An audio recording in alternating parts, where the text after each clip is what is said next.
ഇതിൽ നമുക്ക് കാണാനായിട്ട് കഴിയുന്നത് അങ്ങനെ അലീനയാണെങ്കിൽ തൻ്റെ മുറിയിലിരിക്കുന്ന ഈ സാധനങ്ങളൊക്കെ ആർക്ക് വേണ്ടിയാണ്, ആരുടെയാണ് എന്ന് ബാലചന്ദ്രനോട് ചോദിക്കാൻ പോവുകയാണ്.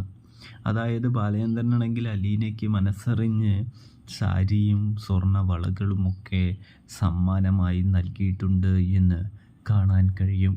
തൻ്റെ വീട്ടിൽ നിന്ന് പോകുമ്പോഴും അലീന ഒരു രാജകുമാരിയായി തന്നെ പോകണമെന്ന് ബാലചന്ദ്രന് നല്ല ആശയുണ്ട്, ആഗ്രഹമുണ്ട്. ഒടുവിൽ ബാലചന്ദ്രൻ്റെ ആഗ്രഹമാണ് അത് എന്നറിയുന്നു. അലീന വേണ്ട എന്ന് പറയുമ്പോഴും ഇതെൻ്റെ മകൾക്ക് ഞാൻ തരുന്നതാണ് എന്ന് പറയുമ്പോൾ അലീനയ്ക്ക് അത് സ്വീകരിക്കാതിരിക്കാൻ പറ്റുന്നില്ല. ഇതണിഞ്ഞു വേണം നീ എൻ്റെ കൂടെ വരാനെന്ന് പറയുമ്പോൾ അലീന അതണിയുകയാണ്. പ്രേക്ഷകരെ, പ്രിയ കൂട്ടുകാരെ, അപ്പോൾ റിവ്യൂ ഇഷ്ടപ്പെട്ടാൽ സബ്സ്ക്രൈബ് ചെയ്യാനായിട്ട് മറക്കരുത്.